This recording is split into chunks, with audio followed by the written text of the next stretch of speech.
তো আমার খাসির খিচুড়ি হয়ে গেছে একদম। খাসির মাংস দিয়ে গোবিন্দভোগের চাল দিয়ে খিচুড়ি করেছি ভাইয়ের জন্য। তো এবার নিয়ে যাব ভাইয়ের কাছে খাসির মাংস, খিচুড়ি আর বেগুনি। আর ভাই আনতে গেছে, মানে ভাই এখন দেশি মুরগি ছুলছে। আজকে বড় ঘাচারি পুজো করতে গেছিল, ওখানে অরিজিনাল দেশি মুরগি পেয়েছে। অরিজিনাল দেশি।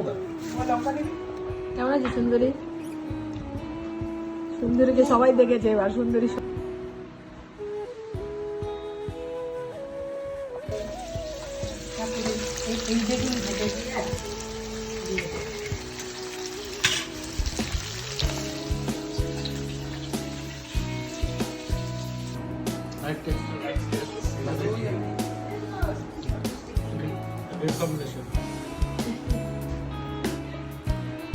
কেমন আছে বল?